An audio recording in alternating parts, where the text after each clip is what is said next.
벨과 용. 다니엘서 14장.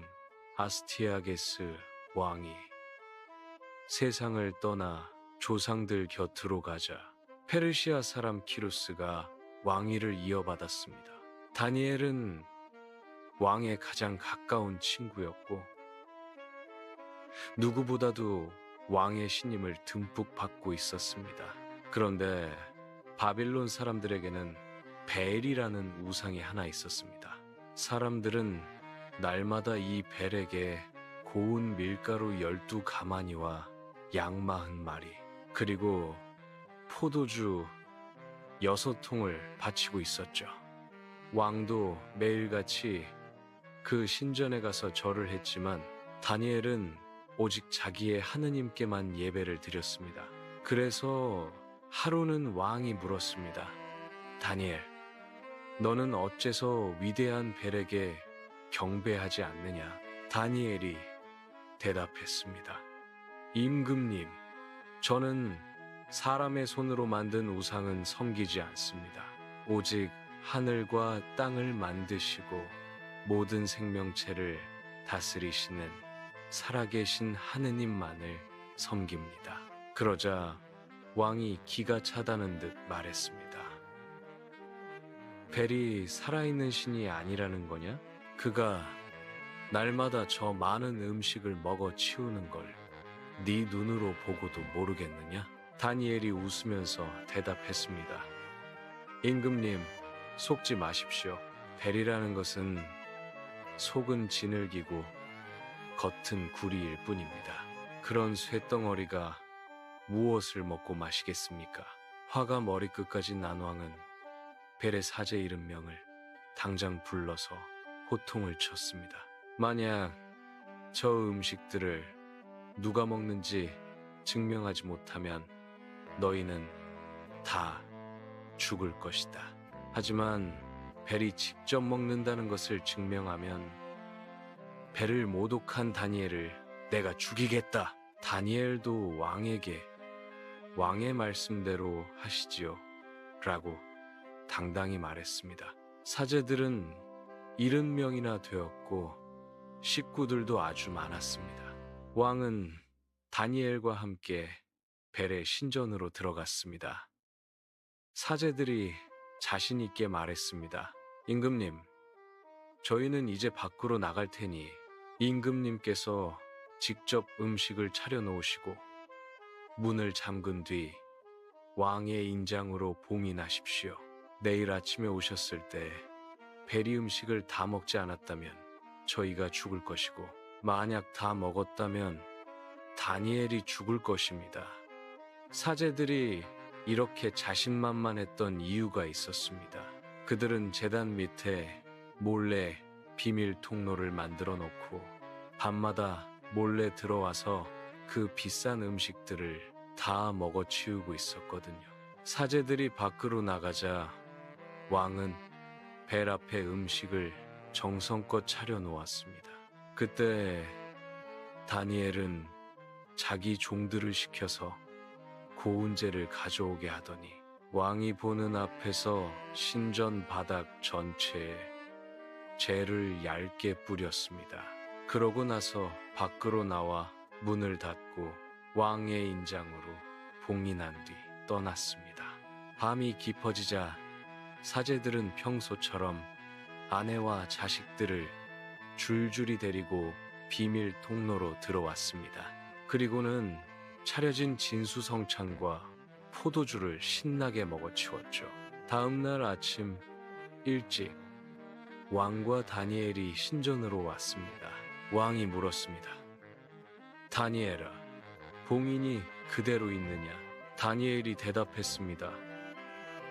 네, 임금님 손댄 흔적 없이 그대로입니다. 왕이 문을 열고 제단을 보자마자 큰 소리로 감탄하며 외쳤습니다. 벨이시여, 당신은 참으로 위대하십니다. 당신에게는 아무런 속임수가 없군요. 그때 다니엘이 웃으면서 왕을 붙잡고 말했습니다. 임금님, 안으로 들어가기 전에 바닥을 좀 보십시오. 저게 누구의 발자국입니까? 왕이 자세히 보니 거기에는 어른 남자와 여자, 그리고 어린아이들의 발자국이 온 바닥에 어지럽게 찍혀 있었습니다.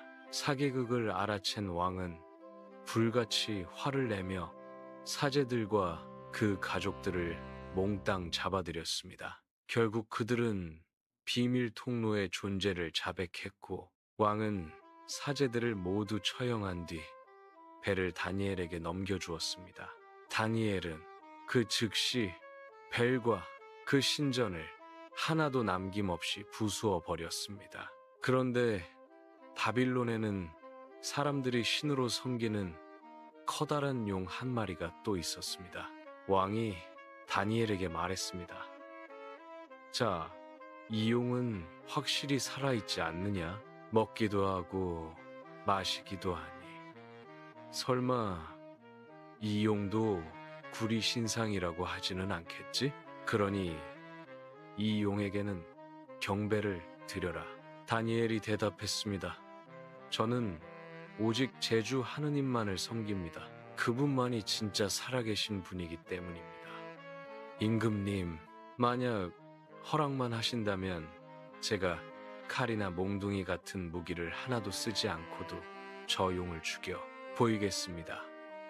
왕은 허탈하게 웃으며 좋다, 허락하마 라고 말했습니다. 다니엘은 역청과 기름과 털을 가져다가 함께 펄펄 삶아서 경단처럼 크게 뭉치더니 그것을 용의 입에 던져 넣었습니다. 용은 그것을 덥석 받아먹었는데 잠시 후 배가 빵 터져서 죽어버리고 말았습니다. 다니엘이 당당하게 말했습니다. 보십시오. 이것이 당신들이 신이라고 섬기던 것들의 최후입니다. 이 소식을 들은 바빌론 사람들은 몹시 분노했습니다. 왕이 이제 유다인이 되었구나. 배를 부수고 용을 죽이더니 우리 사제들까지 다 죽였다. 그들은 왕궁으로 몰려가 왕을 협박했습니다. 그 다니엘을 우리에게 넘기시오.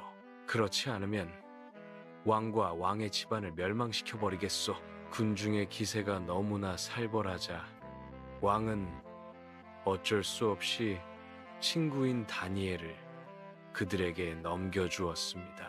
사람들은 다니엘을 굶주린 사자들이 있는 굴에 던져 넣었고 다니엘은 그곳에서 엿새 동안 갇혀 있었습니다. 그 굴 안에는 굶주린 사자 7마리가 있었는데 사람들은 사자들이 다니엘을 곧장 잡아먹게 하려고 매일 주던 양 2마리와 술 2잔도 끊어버렸습니다. 그때 멀리 유다 땅에는 하바쿠크라는 예언자가 있었습니다.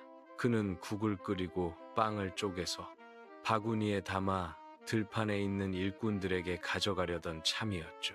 그런데 주님의 천사가 하바쿠크에게 나타나 명령했습니다. 그 음식을 바빌론에 있는 사자 굴 속의 다니엘에게 가져다 주어라. 하바쿠크가 황당해서 대답했습니다. 천사님, 저는 바빌론이 어디인지도 모르고 그 사자 굴이 어디 붙어 있는지도 모릅니다. 그러자 천사는 하바쿠크의 머리카락을 확 움켜잡더니 영의 바람을 타고 순식간에 바빌론의 사자굴 바로 위에 그를 데려다 놓았습니다. 하바쿠크가 굴 위에서 외쳤습니다. 다니엘님, 다니엘님, 하느님께서 보내신 음식을 받으십시오. 다니엘이 감격하며 말했습니다. 하느님, 저 같은 자를 기억해 주셨군요. 당신을 사랑하는 이들을 당신은 절대로 버리지 않으시는군요. 다니엘은 일어나서 맛있게 음식을 먹었고 천사는 즉시 하바쿠크를 다시 그의 집으로 데려다 주었습니다. 다니엘이 갇힌 지 일회째 되는 날, 왕은 다니엘의 죽음을 슬퍼하며 사자굴로 찾아왔습니다. 그런데 굴 안을 들여다보니 다니엘이 멀쩡하게 앉아있는 게 아니겠습니까? 왕은 너무 놀라 큰 소리로 외쳤습니다. 주 다니엘의 하느님, 당신은 참으로 위대하십니다. 당신 말고는 이 세상에 다른 신이 없습니다. 왕은 다니엘을 굴에서 즉시 끌어올리고 대신 다니엘을 죽이려 했던 악한 자들을 그 굴 속으로 던져 넣었습니다. 그러자 굶주렸던 사자들은 왕이 보는 앞에서 순식간에 그들을 잡아먹어 버렸습니다. 왕은 하느님을 찬양하며 이 놀라운 사실을 온 세상에 널리 알렸습니다.